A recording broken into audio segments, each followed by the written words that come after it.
You're watching Tech Talk and I'm Apsara. آج کے میرا ٹاپک ہے about the most historical and beautiful mosque of Aya Sofia Turkey. But video start کرنے سے پہلے kindly channel کو سبسکرائب ضرور کر لیں. 860 سال کے بعد ترکی کی مشہور مسجد آیا صوفیہ کو اس کی تاریخی شناخت واپس مل گئی ہے.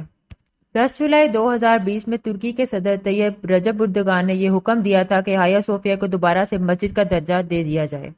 رومی بادشاہ جسٹینین اول کے دور میں اس کی 537 کے اندر تعمیر شروع ہوئی اور اس وقت یہ سب سے زیادہ رقبہ رکھنے والی اور پہلی مکمل محراب دار چھتری رکھنے والی عبادت گاہ ہے. اسے بازنطینی فنی تعمیر کا نچوڑ بھی سمجھا جاتا ہے، یعنی کہ رومی سلطنت حکومت کا، اور کہا جاتا ہے کہ اس کی تعمیر سے فن تعمیر کی تاریخ ہی بدل گئی. 4 صدی عیسوی کے اندر رومی سلطنت 2 حصوں میں بٹ گئی، ایک مغربی سلطنت اور دوسری مشرقی سلطنت.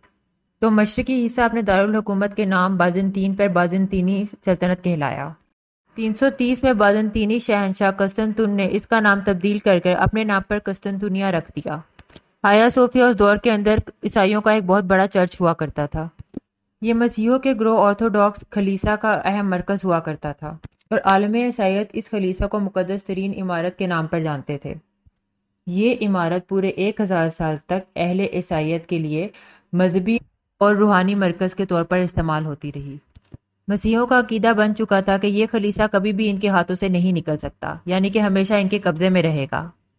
اس خلیصہ سے ان کی مذہبی اور دلی لگاؤ کا یہ عالم ہے کہ آج بھی آرتھوڈاکس خلیصہ کا سربراہ اپنے نام کے ساتھ سربراہ خلیصہ قسطنطنیہ کا نام لگاتا ہے. سلطان محمد فاتح نے اسے چرچ سے مسجد کا درجہ دیا. سلطان محمد فاتح یا سلطان محمد الثانی سلطنت عثمانیہ کے 7ویں سلطان تھے، جو سن 1444 سے 1446 اور 1451 سے 1481 تک سلطنت عثمانیہ کے سلطان رہے. انہوں نے محض 21 سال کی عمر میں قسطنطنیہ، جو کہ موجودہ دور کا استنبول ہے، اسے فتح کر عیسائیوں کی بازنطینی سلطنت کا مکمل طور پر خاتمہ کر دیا. جب 1453 میں سلطان محمد فاتح نے قسطنطنیہ کو فتح کیا اور بازنطینیوں کو شکست ہو گئی، تو اس شہر کے مذہبی رہنماؤں نے اس خلیصہ کے اندر یہ سوچ کر پناہ لے لی کہ کم از کم اس پہ کسی کا قبضہ نہیں ہو سکتا. مشہور مورخ ایڈون گیبن اس کی منظر کشی کرتے ہوئے لکھتا ہے، تو گرجا کی تمام نچلی اور اوپری گیلریاں لوگوں سے بھر گئی تھیں، جس میں بچے، عورتیں، باپ، مائیں، پادری اور کنواری ننس شامل تھیں. خلیصہ کے دروازوں میں اتنا رش تھا کہ مزید کسی ایک بھی شخص کے اندر آنے کی گنجائش باقی نہ رہی. یہ سب لوگ اس مقدس گنبد کے تلے تحفظ تلاش کر رہے تھے، جسے وہ ایک لمبے عرصے سے ایک ایسی مقدس ترین عمارت سمجھتے آ رہے تھے جسے فتح کرنا ممکن نہیں تھا. اور یہ سب کچھ ایک بے تکے الہام کی وجہ سے تھا، جس کے اندر یہ جھوٹی بشارت دی گئی تھی، جس کے مطابق ترک دشمن جب اس خلیصہ کے ستون کے پاس پہنچ جائیں گے تو آسمان سے ایک فرشتہ اترے گا، ہاتھ میں ایک تلوار ہوگی. آسمانی ہتھیار کے ذریعے وہ سلطنت ایک ایسے غریب انسان کے حوالے کر دے گا جو اس وقت اس ستون کے پاس بیٹھا ہوگا.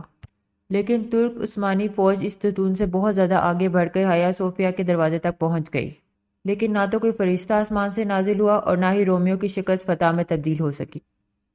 اور خلیصہ کے اندر موجود عیسائیوں کا ایک بڑا ہجوم آخری وقت تک کسی معجزے کے انتظار میں رہا، اور بالآخر سلطان محمد ایک فاتح کے انداز میں اس کے اندر داخل ہو گئے.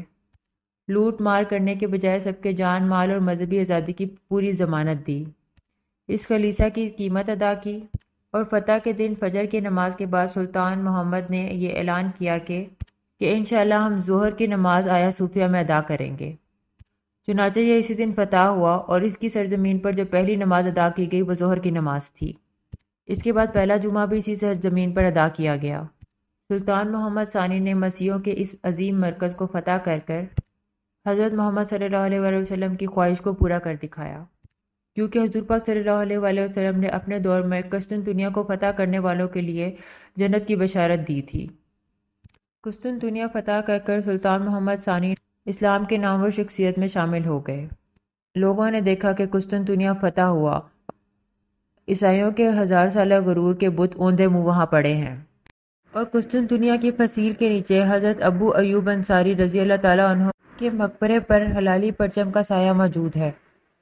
قسطنطنیہ کی فتح اہل اسلام کے لیے مسلمانوں کی جرأت اور شجاعت کی بہترین یاد ہے.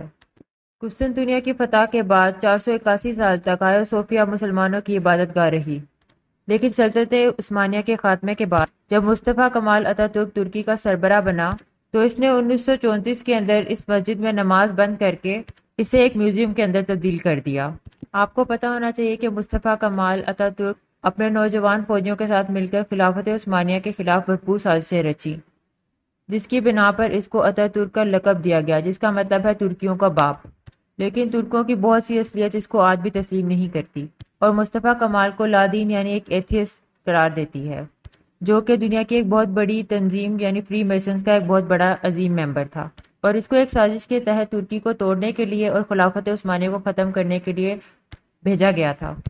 10 جولائی 2020 میں ترکی کی عدالت عظمیٰ نے آیا صوفیہ کو دوبارہ سے ایک دفعہ مسجد کا رتبہ دے دیا گیا اور اس کی میوزیم کی حیثیت کو ختم کر کے سرکاری طور پر اس کو مسجد کے طور پر بحال کر دیا گیا، اور اس قرارداد پر طیب رجب اردگان نے دستخط کیے، اور اس کے مطابق آیا صوفیہ ہمیشہ کے لیے مسجد رہے گی، یعنی کہ کبھی بھی اس کو میوزیم میں تبدیل نہیں کیا جا سکتا۔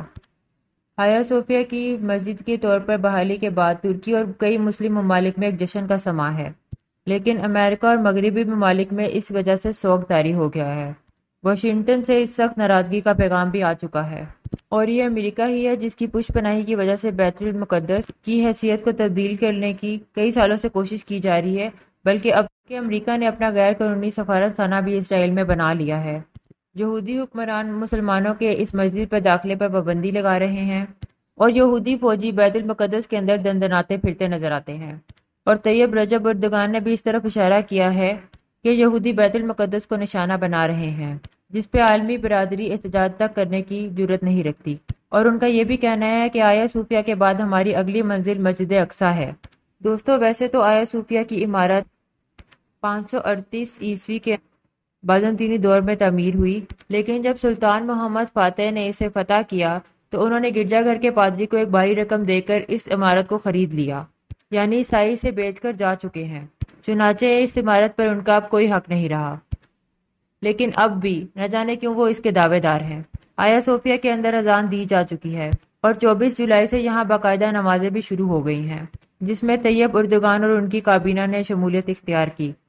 صبح سادی کی ہزاروں لوگوں نے اس پہ ڈیرے ڈال لیے تاکہ زیادہ سے زیادہ لوگ یہاں پر نماز ادا کر کر اللہ تعالیٰ کا شکر ادا کر سکیں۔ اسپین کی تاریخی مسجد قرطبہ بھی مسلمانوں کو واپس ملنی چاہیے، کیونکہ مسلمانوں نے اسپین پر 800 سال تک حکومت کی، لیکن یہ کام طاقت اور عزم کے بغیر ممکن نہیں ہو سکتا۔